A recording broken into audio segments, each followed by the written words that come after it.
Yo, what's up, guys? My name is Nicholas Earl, and welcome back to another episode of Earl Sports Bets. And today we got another MLB video. We're going to be going over 15 games, so let's not waste any time. So before we get into the video, before we get into the recap of what happened yesterday, give this video a thumbs up. Wait.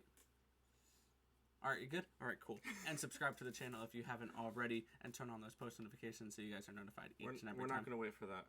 We're just going to... No, that takes a couple extra seconds. So, you can also follow us on our social medias at BetsEarl on Twitter, at Earl Sports Bets on Instagram.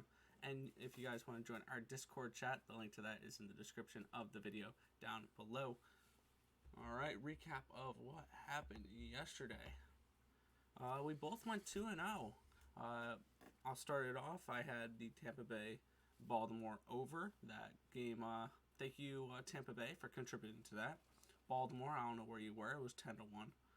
But it still cashes. I was still good with that.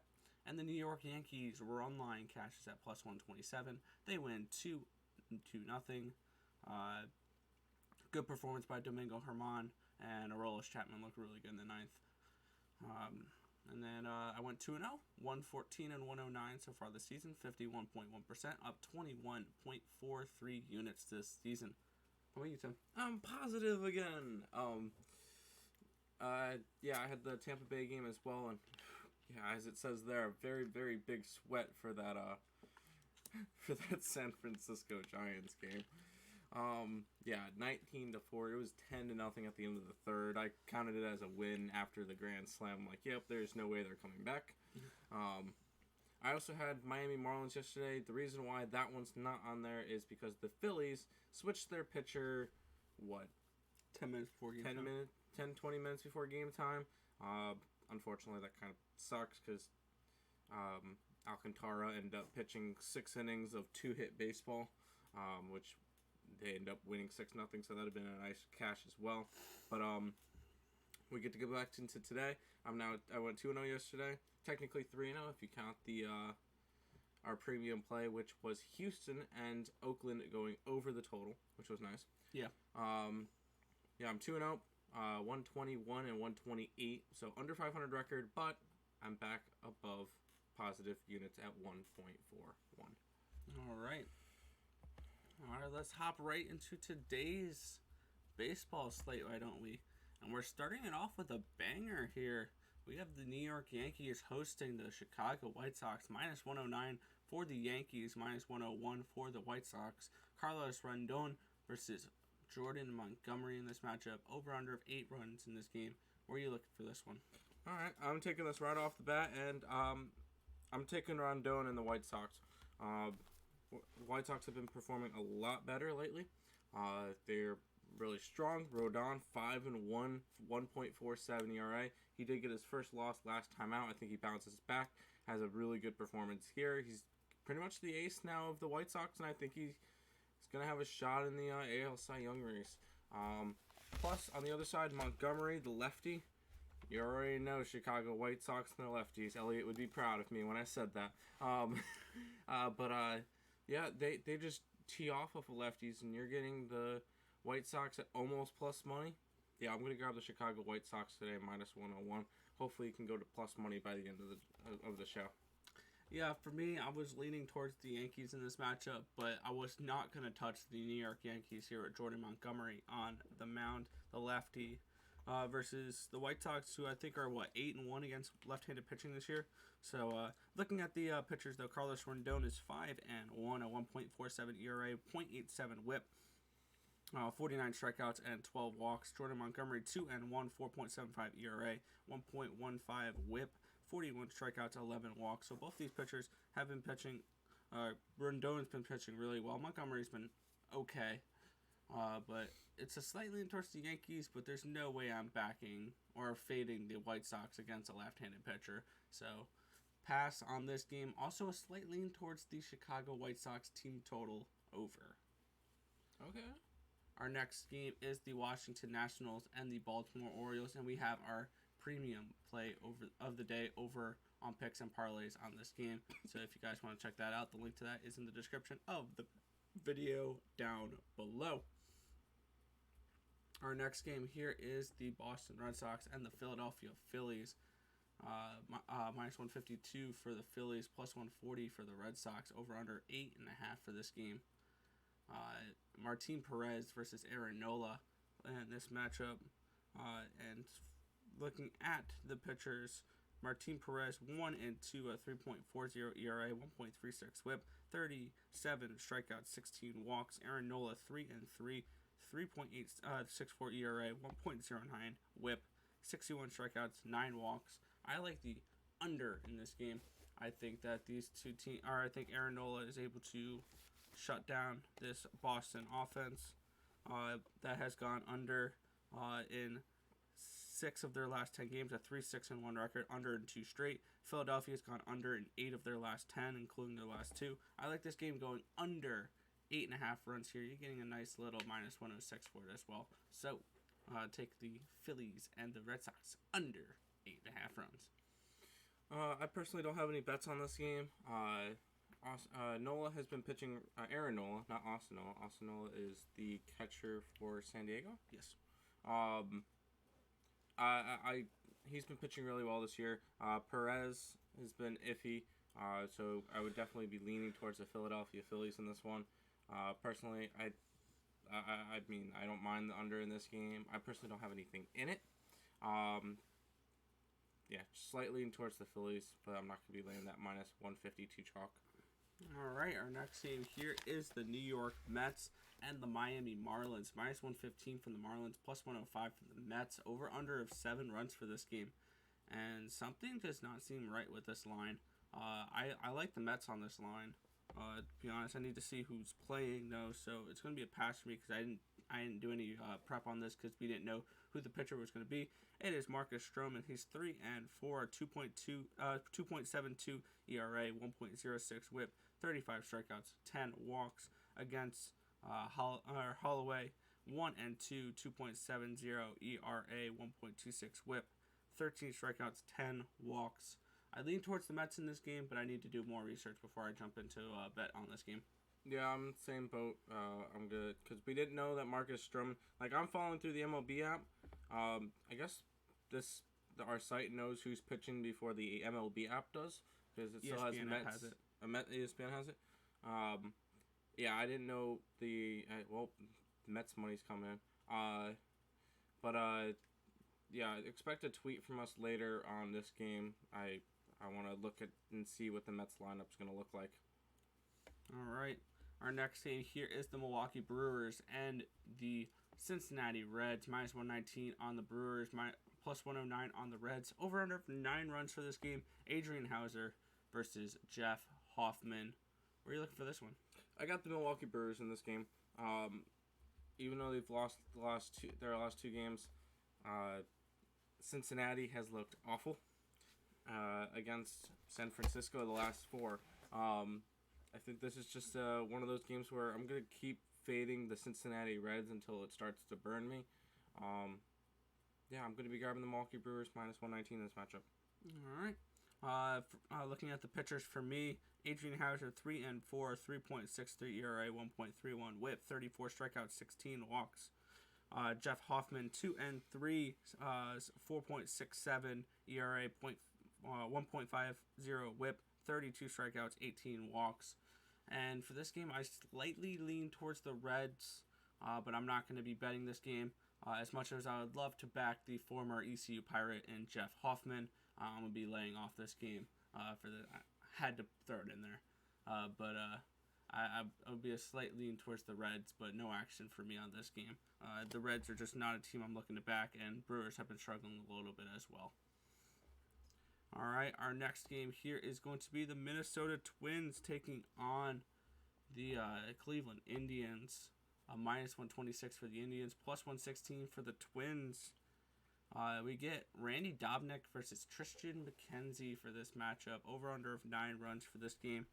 And looking at these pitchers, Dobnak 0-3 and 8.16 ERA, 1.47 WHIP, 11 strikeouts, 3 walks. Tristan McKenzie 1-2, 5.79 ERA, 1.64 WHIP, 40 strikeouts, 25 walks. I think if Tristan McKenzie can get those walk numbers down, he's going to be a really talented pitcher in that Indians organization. But I'm going to be passing on this game in general. I just don't see any value on this game. I have this game lined at around 117. So no action for me here on this one. Lean towards probably taking a little bit of the plus money with the Twins, but I'm not backing the Twins at all right now. So pass on this game. Yeah, I'm passing on this one as well. I can't trust the Twins right now. They are still, I believe, the worst team in baseball. 15. Yeah. Oh, sorry. They're the second worst team in baseball. Only the Colorado Rockies are worse, and the Colorado Rockies are worse by half a game. That proves a lot. There's no way I'm backing Minnesota unless they're like a plus 150, or higher. And McKenzie on the other side, I don't mind him. He's been pitching a little bit better lately. His ERA is still up in the fives. I want him to pitch a little bit better before I start backing that. But yeah, for this, especially at a minus 126. Yeah, no, this one I'll fade on this one. I'll move on to the next one. All right, and our next game here is the Pittsburgh Pirates and the Atlanta Braves. Minus 182 for the Braves, plus 167 for the Pirates. We're getting Anderson versus Anderson in this matchup, over under of 8 runs for this game. Where are you looking for this one? Correct me if I'm wrong. Anderson for Atlanta. This is the second straight start that he's facing somebody with the last name Anderson. And it was Tyler Anderson. This is the second straight start against... Did they actually play? I didn't think that was the case. They played Anderson from Milwaukee. I'll look that up when you break this game down. Cool. Yeah, this one's a pass for me. If anything, maybe a slight look at the over in this game. Neither of these pitchers have been really doing that well. I was right. Brett Anderson from the Milwaukee Brewers. Ha! Got it. No, I battled the Andersons. Tick 2. I'm passing on this game. Yeah, I'm guessing somewhere in that Atlanta Braves contract for Ian Anderson, it says must start games versus other Andersons. I don't understand. Yeah, I'm going to lay off this game. This game is just way too wide of a line, and I think 8's about right for the total. I see the Braves winning this game. Maybe Braves run line could be an interesting option, but I'm not backing this at all right now. Our next game is the Tampa Bay Rays and the Toronto Blue Jays. Siler Glasnow takes on Anthony Kay. Minus 144 for the Rays, plus 133 for the Jays, over under of 9. For this game, where are you looking? I'm not really looking at this game. Maybe, if anything, a slight look towards at the Rays, but I don't feel like I want to lay that minus 144 chalk. Glasnow struggled his last time out, but the Rays 100% have the pitching advantage in this game. If anything, maybe an over in this game. Toronto's been hitting like crazy. Tampa Bay's been hitting like crazy. Maybe go in there, but overall, I think this one's just a pass for me. Yeah, for the side, it'd probably have to be Tampa Bay or nothing. The way that Glasnow has been pitching and the way that this team's been playing. Tampa Bay has won 7 straight games. I would have probably no problem laying that minus 144. But I do like another play in this game, and Tim read my mind. I'm going with the over in this one. They're playing in that ballpark Toronto plays in that gives up a lot of runs. And this is a spot where I think we're going to see some runs. Anthony Kay, 0-2, 7.24 ERA, 1.54 whip, 16 strikeouts, 6 walks. 4-2 for Tyler Glasnow, 2.35 ERA, 8.87 whip, 85 strikeouts, 20 walks. I think we might be able to see the total go over by the Rays by themselves in this game. I can easily see this being a 6-5, 6-4 type of game, and it goes over the total. I like over here, and at even money, I'll take it. Over the total, Tampa Bay, and Toronto. Also, Tampa Bay has gone over in 5 straight games, so I'm just going to continue to ride that streak. For that, our next game here is the Houston Astros and the Texas Rangers. We have Ivy taking on Gibson, minus 121 for the Astros, plus 111 for the for the Rangers, over under 8.5 runs. Where are you looking at this game, Tim? I actually just bet this one 30 seconds ago. I grabbed the Texas Rangers. Gibson's been pitching really well lately. Ivy hasn't really made that many starts. Plus, if you look at who they just played, Houston's coming off a competitive series against the Oakland Athletics. I think this is a letdown spot for them. I'm going Texas at the plus 111. Yeah, for me, I would be looking at the over in this game.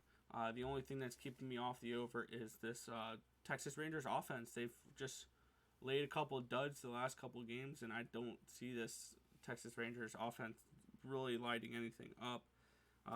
For the pitchers, Kyle Gibson is 3-0, 2.32 ERA, 1.01 WHIP, 44 strikeouts, 17 walks. And Ivy, this is his first start of the year, so we have no records on him at all. So it'd be a lean towards the over, but between the Rangers not hitting and Gibson pitching good so far this season, I'm going to lay off this total for this game. Our next game here is the Detroit Tigers and the Kansas City Royals. Minus 157 for the Royals, plus 145 for the Tigers. Over under of 8.5 runs for this game. Jose Urena versus Mike Minor in this matchup. And looking at the pitchers, Jose Urena is 1-4, a 4.22 ERA, 1.45 WHIP, 32 strikeouts, 19 walks. Mike Minor 3-2, 5.02 ERA, 1.19 WHIP, 44 strikeouts, 17 walks. This is a spot where it would probably be a dog or pass for me. This Tigers team looks really good right now. They've won 3 straight and 8 of their last 10. What's going on with this Tigers team right now? I mean, the thing is with baseball, every team's going to have their winning streaks. It's just the better teams go on longer ones and have them more frequently. But I think that this is a good run for the Tigers right now. I would not be opposed to backing Detroit plus 145. It's a great price for them. I'm going to pass on this game, though. I just don't see enough value on this line. Yeah, I'm passing on this one as well. I think the main reason why the Tigers are big underdogs is A, they're the Tigers. B, it's Urena pitching for Detroit today. 1-4, 4.22 ERA. Not a pitcher that I want to back right now. It's just one of those spots where I'm going to be passing on this game. Maybe a slight look at the over in this one just because the pitchers are not particularly good. But overall, this one's just a pass for me. All right, our next game here is the Chicago Cubs and the St. Louis Cardinals. Minus 116 for the Cubs, plus 106 for the Cardinals. Kyle Hendricks and Carlos Martinez. Over under 8.5 runs for this game. Are you looking at getting involved in this one at all? Yes, I am. I'm grabbing the over in this game of 8.5. These pitchers don't scare me. Hendricks 3-4, 5.27 ERA. Martinez 3-4, 4.35 ERA. These Cubs are starting to hit better. I think this one could easily somehow get to a 4-4 tie, and if that's the case, that's an over for us. I see this one being a over game. So give me the over then. Yeah, I lean towards St. Louis in this one a little bit. Carlos Martinez has been pitching better of late. He started off the season absolutely horrible, and he's been a little bit better the last few starts. I'm passing this game in general. I just don't see enough value on this game to bet it, and I'm still not willing to go out and bet Carlos Martinez. So I'm going to lay off this game. This is just not a spot I particularly want to get to. Kyle Hendricks is 3-4, 5.27 ERA, 1.55 WHIP, 38 strikeouts, 10 walks. Martinez 3-4, 4.35 ERA, 1.16 WHIP, 22 strikeouts, 14 walks. So, I mean, he's been getting a little better. I remember his ERA was up in the 6s earlier in the season. So, he has been improving a little bit, but not enough for me to want to go and back him with my money.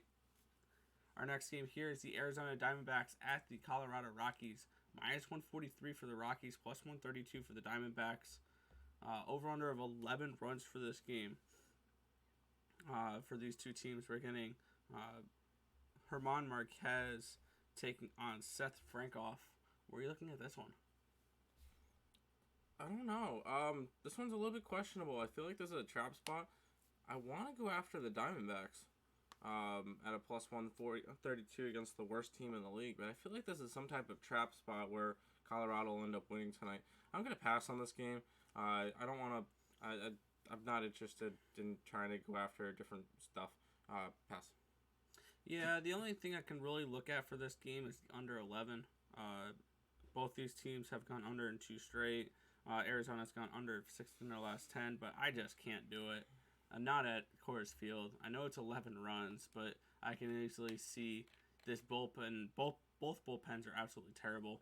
So I'm not getting involved in this game. That's just an ugly, ugly game that I do not need to get involved in tonight. Our next matchup is the Oakland Athletics and the LA Angels. Minus 114 for the Angels, plus 104 for the Athletics. We're getting Quintana taking on Kapralainen for this matchup. Over under of 9 runs for this game. Looking at the pitchers, Kapralainen is 1-0, 1.80 ERA, 1.40 WHIP, 6 strikeouts and 3 walks. Only pitched 5 innings though. Jose Quintana 0-3, 8.53 ERA, 1.97 WHIP, 41 strikeouts, 19 walks. And I'm going to the over in this one. And this is just a straight fade of Jose Quintana, the way he's been pitching. And still that Oakland bullpen is meh. And this Angels pitching staff is absolutely horrible. I see this easily being a 7-4 type of game.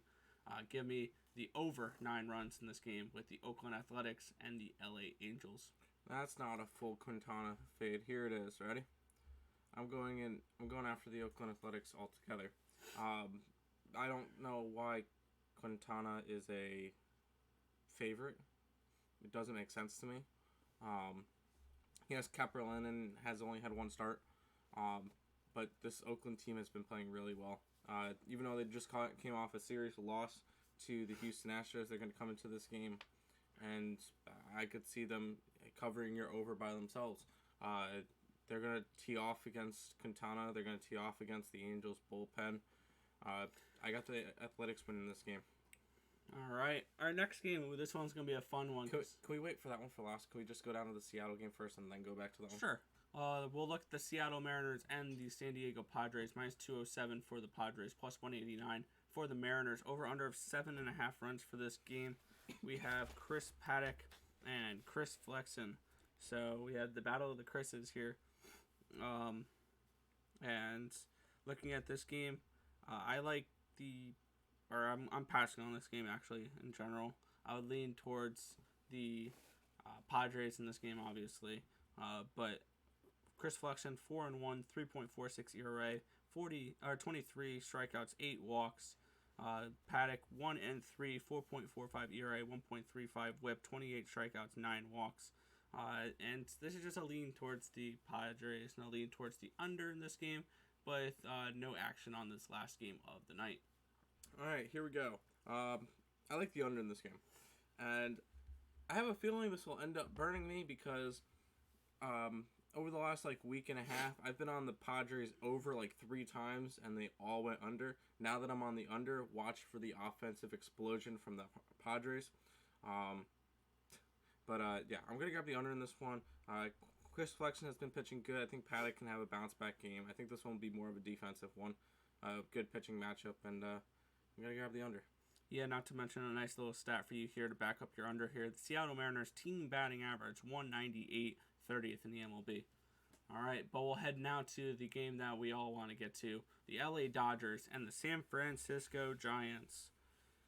And it's the Dodgers minus 122, the Giants plus 112. A lot of money has come in on these Giants.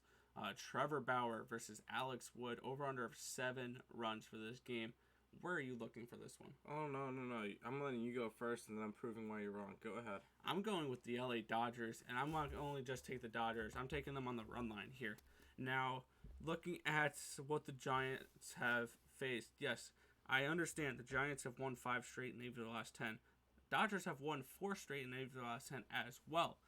This is a Giants team who has been hitting well, but there's a huge difference between Trevor Bauer and the pitchers they've been facing. Anthony DeSclafani and Tyler Mahle and Wade Miley and Mitch Keller. There's a huge difference between those guys and the LA Dodgers. The Dodgers are going to come into San Francisco, send a message to the San Francisco Giants team that the West is not theirs. And I think that the Dodgers are not only going to win, I think they're going to win a good 5-6-0 game. Trevor Bauer is going to come in, throw 7 shutout innings, strike out 10 batters, and only give up 2 hits. And the Giants are going to get dominated by the Dodgers tonight. I say 7-1 is your final score. Dodgers win tonight. All right, real quick, when you're listing off pitchers that the Giants have faced, you said DeSclafani. DeSclafani is on the Giants, so... Wait, no, I'm looking at Reds pitchers. But that's not nothing. That's fine. Yes, I have the Giants in this game. Giants just came off of a 4-game sweep against the Reds. I know, and the Dodgers are coming off a sweep. Oh, Luis Castillo, my bad. Yeah, who has pitched like shit. But yeah, the Dodgers are coming off a sweep of Arizona. I think they're pretty much about the same. Not to mention, yeah, you're getting the Giants, who are coming into this game absolute red hot. Yes, they're facing Trevor. Yes, the Giants are facing Trevor Bauer, but you forgot to mention Alex Wood's on the mound for the Giants. 5-0, 1.57 ERA. Honestly, a top 5 contender for the Cy Young at the moment. And the Giants pitching staff has been dominant. Not to mention, the offense has been there. How about that 19-point run game yesterday? I think they keep rolling. I grabbed the Giants plus 112 in this game. See how it goes tonight. All right. May the best capper win on that game. But right, we're gonna recap over our plays, and then we're going to head on out for the video. I'm going with the under 8.5 runs between the Phillies and the Red Sox. I'm going over 9 runs with the Rays and Jays. I'm going with the over 9 with the Angels and the Athletics. Going with the Dodgers run line against the San Francisco Giants, plus 135. All right, I got the Chicago White Sox minus 101 against the lefty in New York. I got the Milwaukee Brewers minus 119 against the struggling Reds. I got the Texas Rangers against the Houston Astros in a letdown spot for the Astros. I got the over in the Cubs game. I got the Oakland Athletics. I have the San Francisco Giants and the under in the Padres game. Alrighty. Well, that's going to just about wrap up this video. If this add Texas to my thing. Add Texas. Texas. That's going to pretty much wrap it up for the video. If you guys are interested in our premium plays, we have an MLB, an NBA, and an NHL, maybe a WNBA later on today. Go ahead and check out picksandparlays.net, along with checking out Picks and Parlay's YouTube channel, because me and my brother are going to be on there once again today at 6 o'clock for some game time decision breakdown, any injuries in the NBA, and who's in net for hockey. But that's going to wrap up this video for today. If this information was helpful to you guys, feel free to hit that thumbs up button and subscribe to the channel. And turn on those post notifications so you guys are notified each and every time we come out with a video here at Earl Sports Bets. But that's going to just about do it for this video. I want to thank you guys, as always, for watching. Let's make some money. Let's cash some bets in Major League Baseball tonight. And I'll catch you guys in the next video. Peace out, guys. Go